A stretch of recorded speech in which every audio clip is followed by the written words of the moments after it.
I have a pending matter before the Constitutional Council of Cameroon, and I've asked them, show me the act of union between Southern Cameroon and the Republic of Cameroon. It is not coming out. Neither America has given me, neither Canada, Britain, France, or the Republic of Cameroon. So it is non-existent. If heaven was real, we could not have told Africans about it. This is true about the collective West.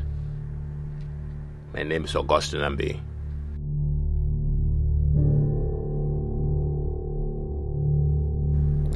These days, because nobody wants to solve problems, issues of grave human concerns have no past and sometimes no future. Those who have the solutions to these human problems, and most of the time bear responsibility for the creation of the problems, want the problem's definition to be the last act of desperation that came from the victims. The immediate and only solution is to blame the victims and continue the victimization as the only solution. And so the problems we face never get solved. The injustice remains, making might the ultimate determinator of right. That is the situation in Ambazonia today. Ambazonia used to be a part of Nigeria, and today it is a part of the French colonial empire in Africa.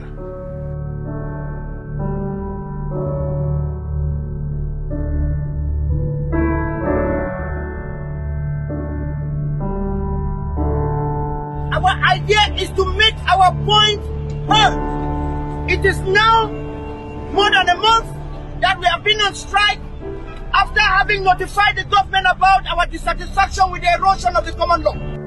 When the people of Ambazonia want to argue that they are not a part of the French Empire in Africa, never at any point in their history, and must return to their rightful place where they belong as a free people, the enemy ignores them so that the recolonization can go on indefinitely, and the exploitation and inhumane treatment lasts forever. Lies replace truths, and force becomes the only law.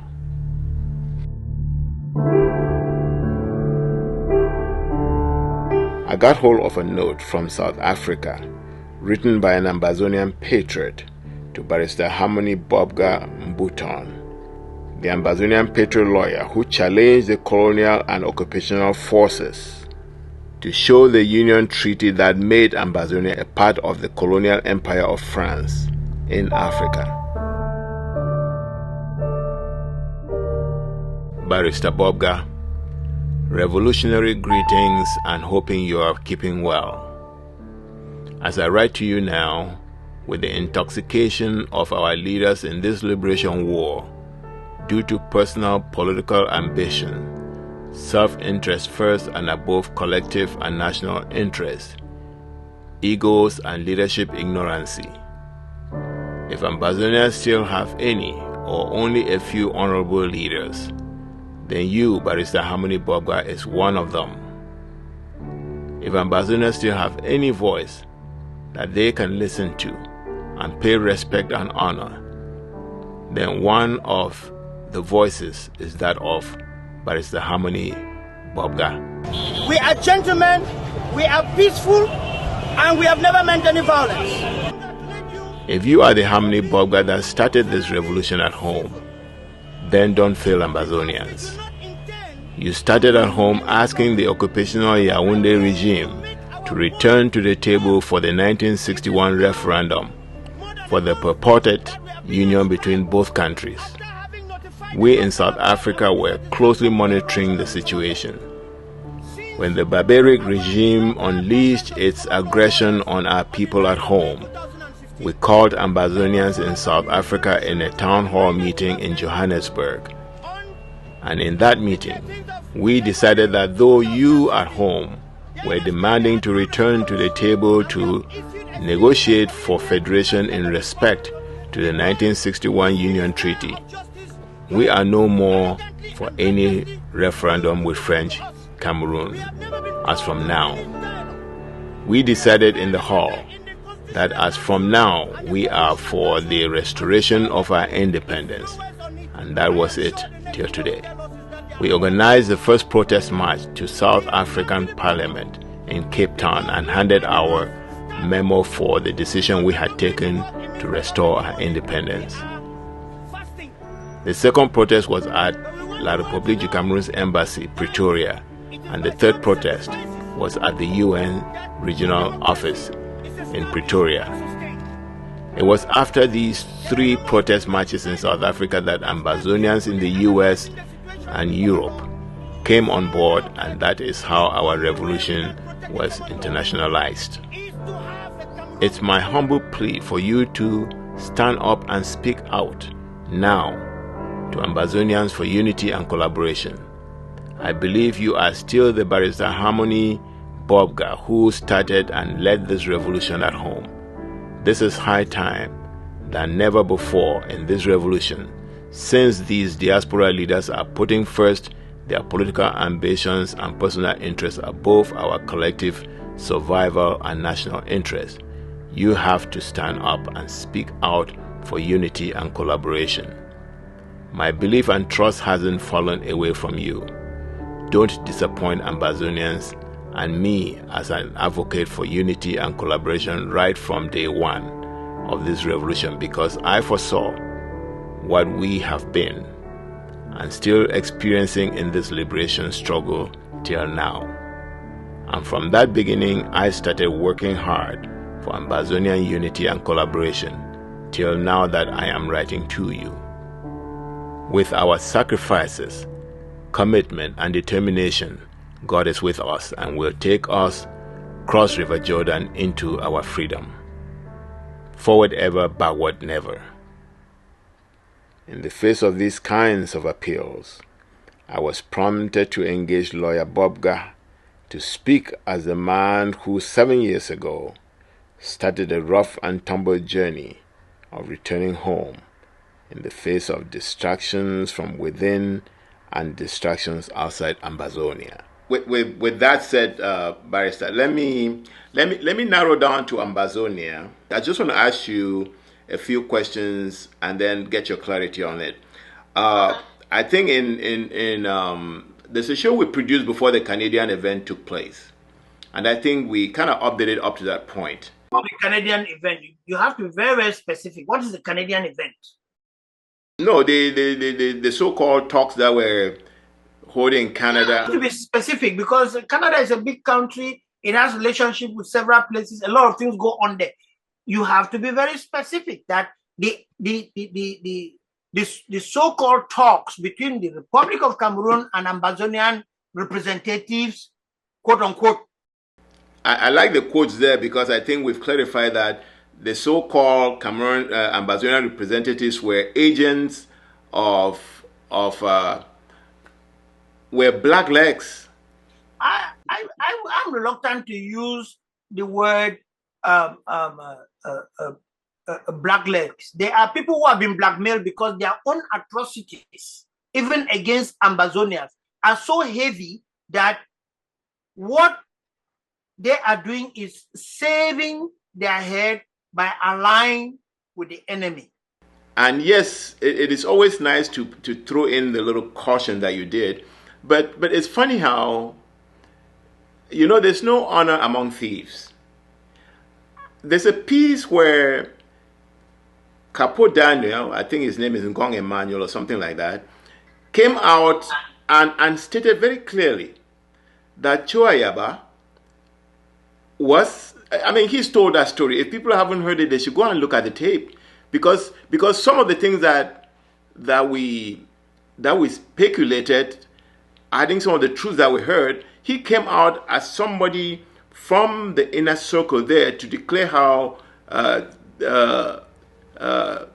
Chuayaba, who was the leader of the team that went to Canada, recruited by CDN, who is also part of that whole corruption and part of the enemy camp, talking about talk about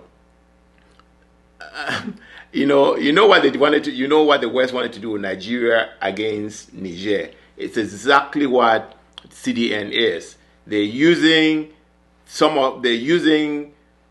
part of us in quote to destroy us. The Ambazonian fight is a legitimate fight, and Ambazonians are available for anybody who wants to participate in Ambazonia or in Ambazonian resources to come out clearly, and we make a good deal. Trying to steal, trying to rob Ambazonia of its resources, you can only do that up to a point, because Ambazonians are growing, and like the barrister said, Ambazonians are all over the world, and they have learned. They have the ability to learn. Some people don't think that they do. No, they have the ability. They are humans. So it is easy to succeed in Africa by trade, by fair trade. So instead of using CDN and Choayaba and all these people, it will not work. I just heard a story 2 days ago about what happened. I think the place is Mundemba, where I think some of these La Republique military agents are thinking that they can feel comfortable in Ambazonia. And they wiped 3 just like that, and there had to be a lockdown. I don't know if you heard that story. But you cannot turn a human being into a dog. Even if that human being wanted to be a dog, it will not be able to be a dog. So a human being is a human being. Treat them like a human being, and it will be a win-win situation. Ambazonians will never become dogs and rats like the colonial governors would like to describe them. They are human beings, and they will not stop until they get their peace and their justice. It looks like you had something to say. Let me say this. Yeah. And you will excuse me, because we all have our own idiosyncrasies. I mean, as a Christian, there are a lot of lessons that I take from the Bible and use in organizing my life. One of them is the story of the lost sheep. So I generally refrain from condemning any Ambazonian or group of Ambazonians. That does not mean I will not critique their activity. But I don't treat them like they can be wasted. I point out to them that this thing you're doing is not right. This one you're doing is not right. The proper way to go is this way. Well, let me just, what I tend to do, since you describe your own. I wasn't through. I just want to throw it and then you continue, please. What I tend to do is seek after the truth and tell the story. I don't pass judgment. I don't try to control. I just want to say, here is what the truth is, and here is what the evidence is. And it's not that I can't be wrong. That is good enough. Yes, that's good enough. I can tell you, for strategic reasons, lawyers are described as social engineers. You do not need to use a dynamite where there are no stones and you want to construct a road there. You can just use a grader and smoothen that part. What I'm saying is this. The CDN, which has never relented in trying to recruit me into their program, and luckily not for Bobga, but for Ambazonia, they have never succeeded. They may just be having their own adventure to see what can work. But I draw a line that for you to succeed as a revolutionary, you must clearly identify and isolate your enemy. don't know who your enemy is, you may end up killing your wife, your children, your brothers, and your sisters. And a revolution is like a horizontal arrangement for people on both sides. You know, the way war was fought in the biblical days, or in the 18th century, where the army of one country will line up on this side and the army on the other side. There was no elite who sat somewhere and was thinking that, oh, I'm the brain of those people who are down there. This is where some of these groups, which I've advised, should just organize themselves like future political parties in Ambazonia and stop claiming some status that does not exist, at least in content. So what I'm saying here is that from Ambazonia on the ground, some people are getting weary with the violence on the civilians. And it is because they have been totally mismanaged by these seaweed governments, these virtual governments, so-called. A tree that does not have its roots in the ground like eucalyptus, the slightest wind will blow it off. You see all their letterhead, government house, Boya, all of them. Not one of them is quoting a different place. All of them, government house in Boya, joke. So yeah, what I'm saying is this. What I'm saying is this.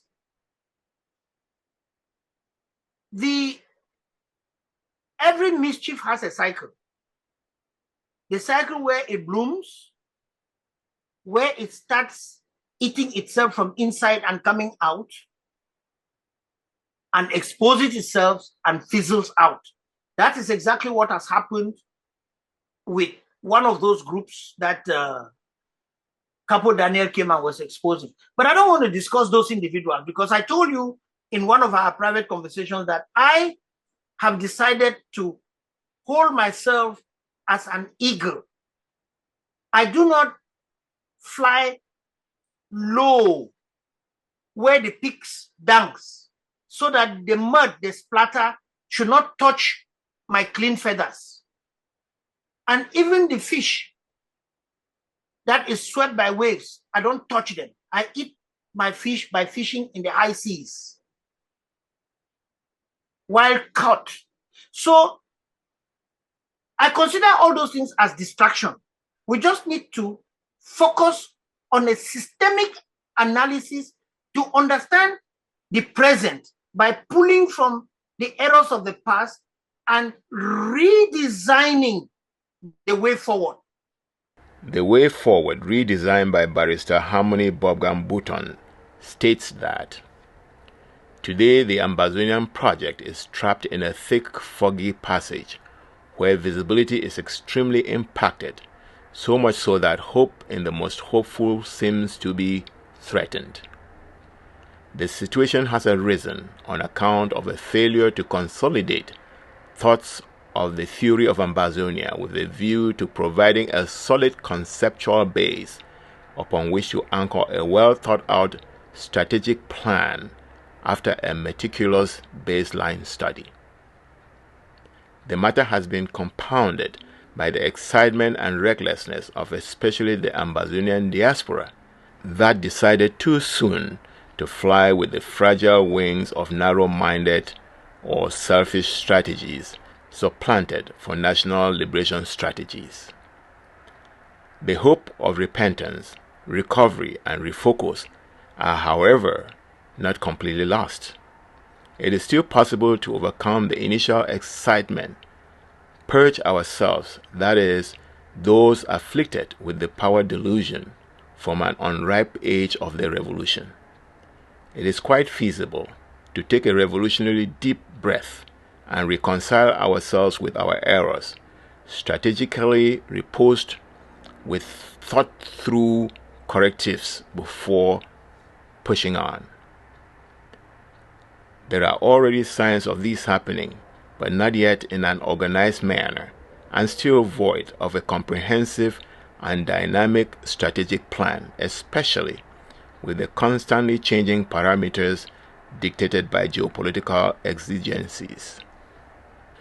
In our discussions henceforth, an effort will be made to reassess the Ambazonian project, bearing in mind its strengths and weaknesses, opportunities like the resilience of the Ambazonians in the home territory, now under scourging genocide for the 6th year running, as contrasted with the diaspora's new craze for Ambazonian conferences, some of which are not more than small family meetings unworthy of the term seminar or workshop, talk less of proper national conferences. We shall therefore be tackling the bedeviling crisis among Ambazonians on the one hand, and between Ambazonia and Ambazonians alike, with the multitude of masked external enemies operating independently or in discreet collaboration with some active Ambazonians. In the above process, we shall not be oblivious of the direct enemy's role in draining our revolutionary energy. The methodologies shall include small group consultations, both in the home territory and the Ambazonian diaspora communities, underlain by constituent gender and generational representation. The outcome will be the sum total of the successive processes and the consensual conference that it is hoped shall birth a new participatory structure, oiled with the effective two-way communication between grassroots and apex revolutionary authority. This is one of the things that Esteem TV has done so well, because you are the repository of the thought process, and I dare say the development of the theory of Ambazonia and the theory of the Ambazonian revolution, which is the question of refusing to be defined by the other and auto-defining ourselves and defending that identity. That's the whole story of Ambazonia, and defending it today and forever. The struggle for Ambazonian independence is being conducted in an environment where the collective West has assigned to itself the role of masters of the universe, and their duty is to be everywhere and involved in every issue, big and small, on planet Earth, determining what is and what is not, all along pretending that there is a rules-based order which they follow and expect everyone else to follow, when in reality they are guided by their local interests, which they must accomplish, guided by geopolitics, which they insist must trump legality, local legality and international legality. The collective West plays the elite in all human affairs, and the rest of humanity are just pawns in a geopolitical game where force, military force, and economic power determines winners and losers. The West is heavily involved in the Ambazonian struggle and have taken sides, with their representatives picked and funded to play an uneven game against Ambazonian interests. The least Ambazonians can do is be aware of this fact, this reality, and follow the example of the Taliban in Afghanistan, if they must re-establish their humanity in a free Ambazonia. I think you talked about some groups fizzling out. There are some groups that are funded. And when you are funded, especially those that call themselves non-profits, yes, they are non-profits, they are funded, and when you are a non-profit and you're funded, you have to spend that money. And that's why some of them are not going out. CDN is not going anywhere. They are funded, they'll look for ways to spend that money, because if they don't spend it, they're not going to get another one. But we need to call them out so that our people be careful, because we have very limited resources and we cannot afford to waste some of them or allow some be wasted. That's one of the theories. You know how America invested in Afghanistan, how they invested in Vietnam, but they put their tail between their legs and came home, right? Yes. I am telling you very sincerely, my brother, if we chase the distractions of these people that I call seaweeds, the energy we have ought to be invested not in buying Kalashnikov, but in educating the population in the territory, ground zero. Because that one is going to credit for us. I want to bring another thing. I've been seeing invitations to a conference in Maryland, and this conference has. Let me just finish it. This conference has your name on there, and the dates have been changing. But in one of the flyers, I saw a watermark of A of C, and in all of them, your name. Are you part of? Are you one of the people inviting people to these conferences? To this conference in particular? Absolutely no. In fact, this is a disclaimer that I'm signing with my blood, that I am not party to any such conference. But I will also tell you that... Wait.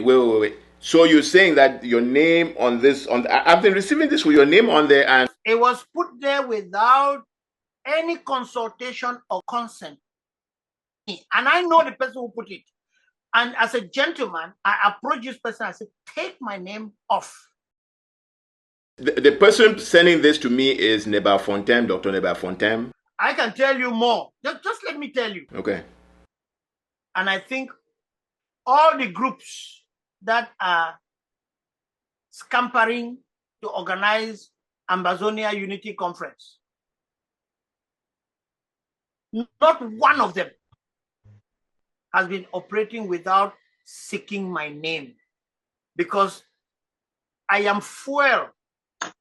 My credibility, my integrity, my reputation in this revolution is fuel for the aircraft of all those pretenders of organizing a unity conference. And I have said a categorical no to them. One of the conferences held recently, only 15 people attended the conference. But the organizers were ready not to get an Uber to pick me, to come themselves and pick me to go attend the meeting. And I told them no, very politely. I said I was at work and I'm not compromising my work, because I don't like fights. I just said no. Let me get to the one that you mentioned, that they have been inviting you. I sat here and I had an invitation to attend a workshop organized by the United States Institute of Peace. You know that since 1994, I've been coming into this country for summer school. Mm-hmm. I only had a break when I went to England for my master's in 98, 99. So, I mean, I've had a good taste of what these American institutions do in terms of capacity building. When I got this invitation from the United States Institute of Peace, I said, okay, let me give it a try. Before I went there, I prepared myself. I went to the website. I went online and searched every possible information about United States Institute of Peace. And they started telling us at the workshop about Chatham rules, Chatham House rules. And so I said, me, I'm not party to it. I have gone and found out about you. There are still some hazy areas. Can you tell me whether you are an NGO or a government institution or what? In the difficulty to explain the ambiguous position of United States Institute of Peace, one of the facilitators, he thought he was describing, he popped out of his mouth when I pushed him with a few questions, that organization is the soft version of military presence of the United States abroad. I said, I've gotten what I wanted to know in this workshop, and I sat me quiet. First of all, they bundle people the usual style, put them in a hotel, you know, making life funky for them. I said, I'm not sleeping in a hotel, and I don't need your transport. What happened is that when they saw the heat that was coming from me, they got some of those people to set up a different WhatsApp group outside USIP that we should discuss, as Bobga has said, amongst ourselves. I came to the group and I asked them, how could you set up a group without first of all asking me whether I want to be a member of the group or not? Take my name off. And they took my name off. But before they got there, towards the close of the workshop, they said Mbuton should, and Mbuton and one other Bafut guy who is with Chris Anu, that they should prepare some kind of one-pager about, you know, the conference, because they two are all running about conference. So they're talking of consultation finally. And when they did that,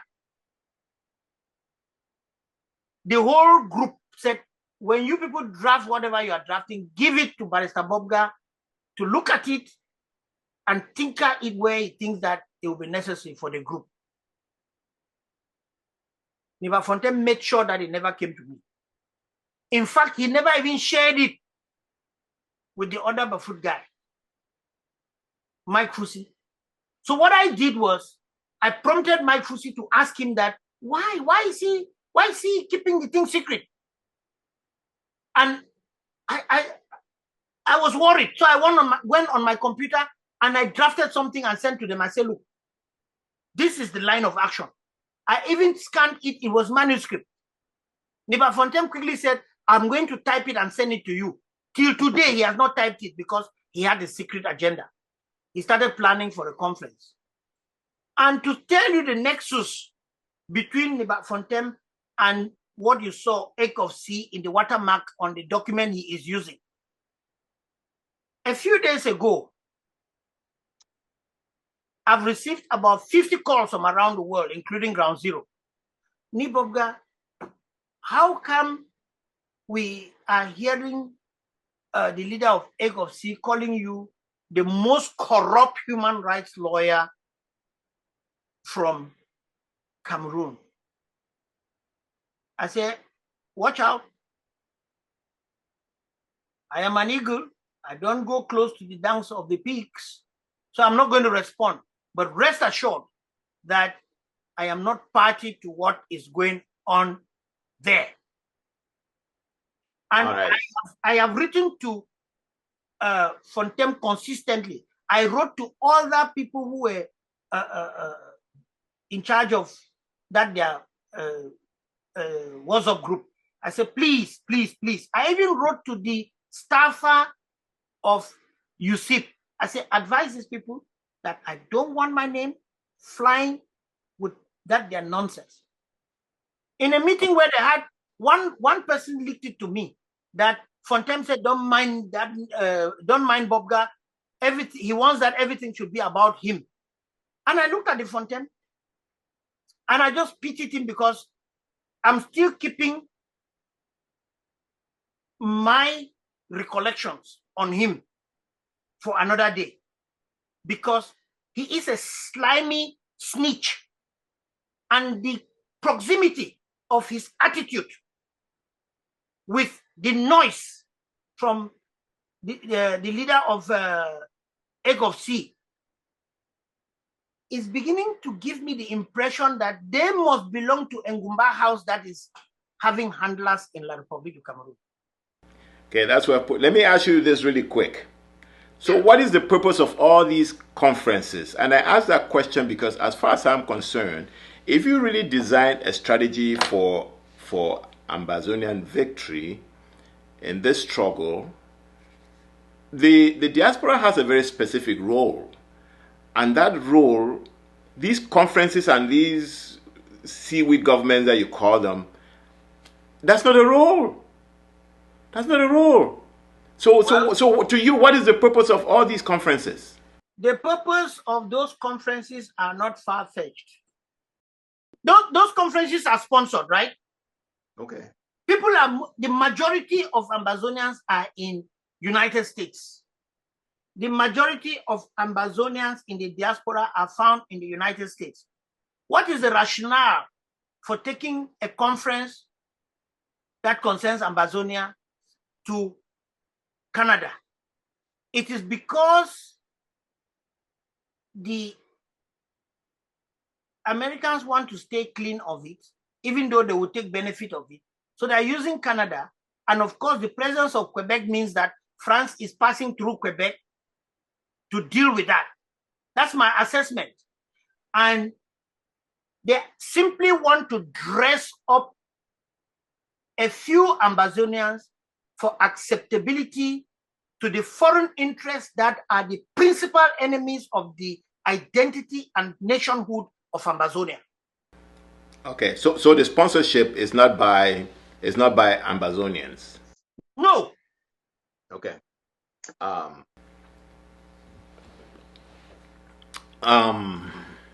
don't have access to that thing, but I know the individual. They don't have money to do a conference in Canada. They don't. Well. Look, the Canadian conference, I think, still has something to do with CDN because that's their route. And but the one we let me just the one we're talking about is the one that is taking place in Maryland. So there are two conferences. No, the one in Maryland probably is being sponsored by the Republic of Cameroon. Mind you, there are two lobby firms here that are working for the Republic of Cameroon, right? I give you a scenario. There was a time I was invited and I thought I was going to meet congressmen and their staffers for a symposium in Congress. When I got there, Mbuton was there. He was supposed to present on federation. That is, it was about a referendum. So he was supposed to present on federation. Kawala surfaced and was going to present something on Cameroon remaining intact with Ambazonia as part of it. And I was going to present on restoration of the independent statehood of Southern Cameroon. I had prepared a one-page intro. When we got into the hall, Mbuton said, Bobga, maybe you just present on federation and then I will present on independence. I say, you are a very dangerous fellow. How can you, a language teacher, you come and meet a law professor. He is going to the faculty of law to go and give a lecture. You are supposed to be going to the English department to give a lecture. You say, no, you people should swap so that you go and teach my law course and then I teach your English. Yes, I can handle the English, but can you handle the law? I said, look, I don't like this kind of mischief. Because all they needed was to have my voice and my picture that I had mentioned the word federation, which is what the State Department asked me to go and declare when they organized my debate with Issa Chiroma and he chickened out. Then they brought Eric Chinje and I went to VOA and I said, no way, I stick to my guns. It is restoration of the independent statehood of Southern Cameroon because I have a pending matter before the Constitutional Council of Cameroon, and I've asked them, show me the act of union between Southern Cameroon and the Republic of Cameroon. It is not coming out. Neither America has given me, neither Canada, Britain, France, or the Republic of Cameroon. So it is non-existent. Okay. So without using guns, without using conferences, the entire group of game players, whether they are from from foreign interest or within Cameroon, let them go and resolve that case. It will cost less than what it takes to buy a Kalashnikov, and the revolution will be over. Southern Cameroon will be free, and we will live in peace with our neighbors, because I do not fault the brainwashed individuals, but the establishment that has lent themselves as agents of the enemy, the true enemies, whose interest is the richness of our subsoil and nothing more. Well, it looks like that. It looks like the case of what should be happening with the subsoil of Africa is being prosecuted right now. Let's see what the outcome would be. Well, I can tell you, I'm already planning to take that case, which is in the Constitutional Council, to the African Commission. I don't care how they dispose of it. I just want it on record. The lawyers who are there, if they want to make a fool of themselves, they are welcome, but it will be on record because I'm going to make my submission and we will have it on record that we have exhausted local remedies because this is already running to 7 years since we filed that action and they shoved it under the carpet. We, by the rules of the African Commission, the rules of procedure, it is inferable that we have exhausted local remedies and to stem the carnage on our people and our communities, the infrastructure, because now what is going on, the genocide is actually applying the scorched egg policy. They know that they will go, so they want to leave Ambazonia desolate.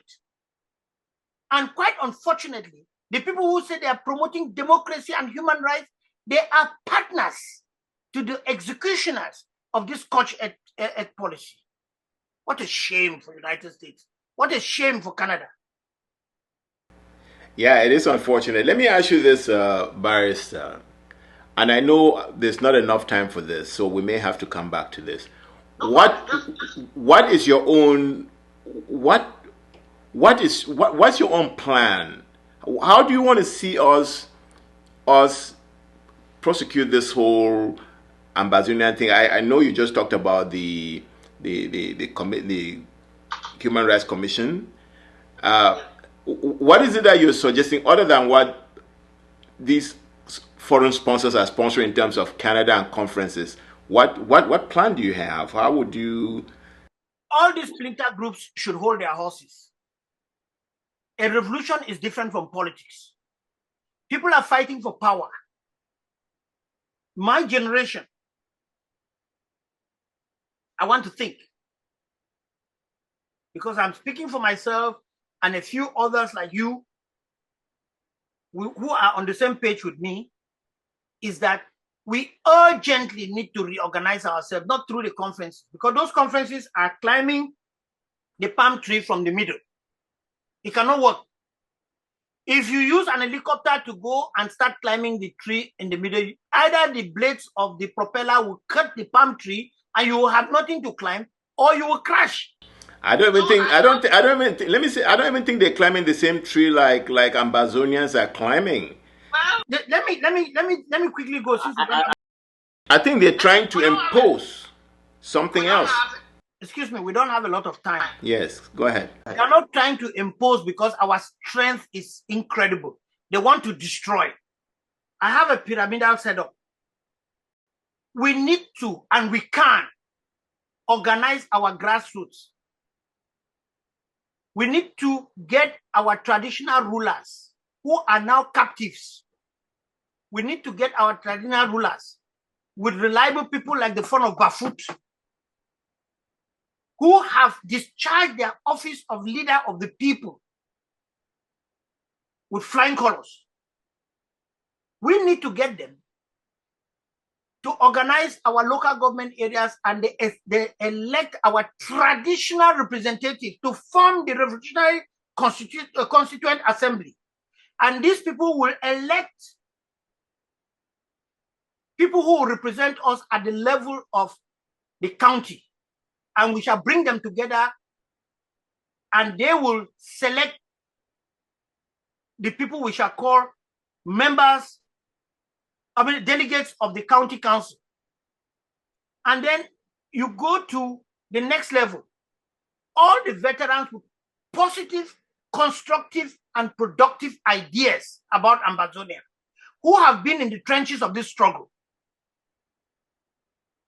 They can come together as an advisory council of elders and veterans.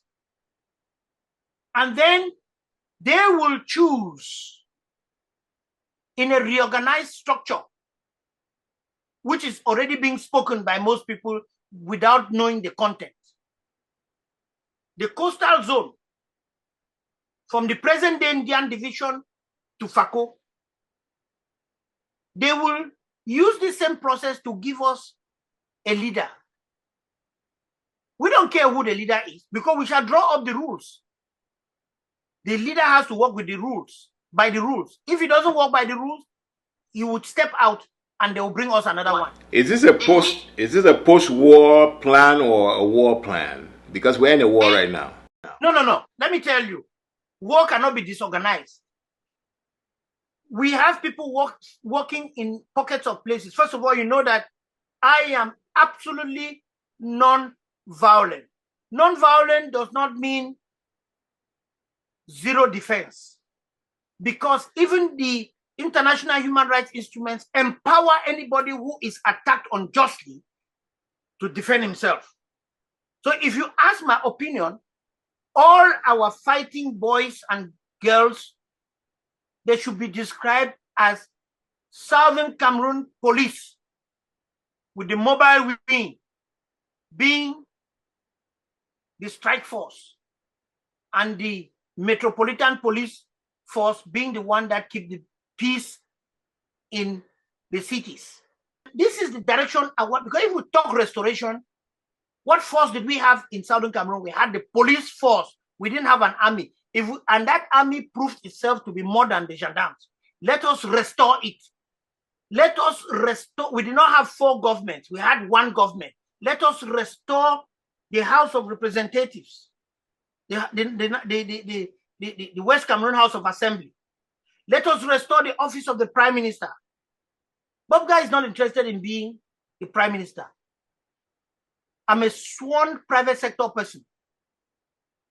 But we will facilitate when you are going through the storm to get who can manage going through the storm. And then when the matters are settled, we'll set the rules and give whoever is interested in enjoying power, circumscribed by the constitution that we'll put in place. Because we had a constitution, that constitution has to be restored and adapted to suit the running of the revolution. We are not an island. If we say we are a nation amongst nations in the world. So we must organize ourselves, not having splinters here and there. We must have a police command. We must have things like education. One of the things, it's a very delicate area. And I've told some of our elders before that we need to establish the ethics of this revolution. Everything has its own ethics. Some of the wrongs that are being done is because we don't have any rule that we go by. We don't have any ethic that we follow. No, there's no organization actually to conduct the revolution. I'm glad you have come back to it.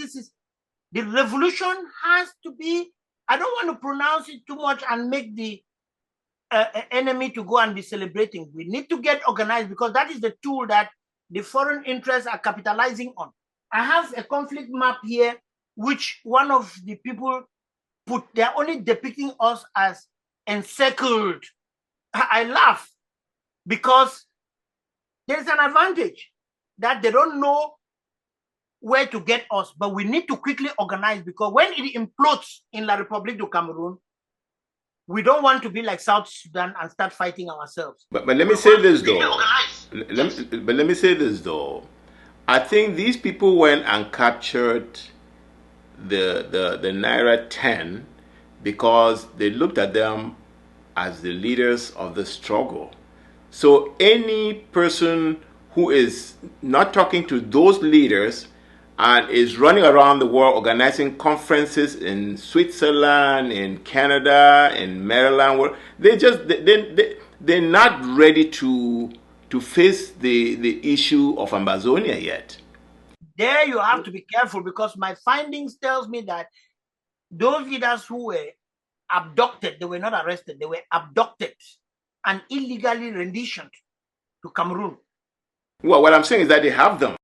No, they have appointed people to represent them, and they were in Canada represented. No, in fact, the agreement that they signed in Canada, which La République came out and announced that they never went into any meeting with them, is now being modified. So this conference that they are projecting for Canada is to go and endorse the modified agreement. And they are treading on the emotions of the people who say that we are tired of the killings and so on. Yes, we are tired, but there are other things that we can do. Barrister, let me say something really quick in reaction to what you just said. Yes. I think it's you who had an analogy once that I can't quote it, but here's what I remembered. You talked about some people cooking some food, either using pork or pork stew or something like that to go and feed Muslims with, knowing that it's not going to work. So why are these people spending a lot of time doing these things when, look, Ambazonians know what they want. If you bring something and it's not it, they will not accept it. So why are they spending all this money and putting themselves in these knots when it's not going to happen? It's new colonialism. They want to recruit and brandish leaders, and then they will sign an agreement, and then they will say there is a ceasefire, and they will go on that because you said it. If you are in Nicaragua and you are doing the bidding of the United States, you are called a patriot when you organize a coup. But if you are in Niger and you organize a coup, they call you a terrorist. Right? Yes. So, no condition is permanent in politics, even international politics. But the underlying thing is that we are dealing with international political economy. Everything is being juggled to give an economic advantage to these people outside. Why is it that the countries of the West and the North can take loans from the Bretton Woods institutions at 0 interest rate, but the Africans take it at suicidal interest rate? It is simply because they want to get a control of those territories so that anything they push down your throat will be wider than the door to the mosque. Okay, let me just say that, part of the reason why we discussed Niger in this conversation was to show that nobody is a fool, even if you think they are fools, or even if they're not reacting, they damn know what's going on. And when they have an opportunity to react, or when the time comes for them to react, they will react. And so, why build this thing that will crumble? Well, the fact of the matter is that the conferences that we are talking about, because that is what is in vogue now. I can tell you, the ones that took place in Nigeria, leading to the formation of a government, they had cracks on their foundation. These ones are not even building on any foundation. They are the dust of a failed attempt out of the foolishness combined with the manipulation of the West.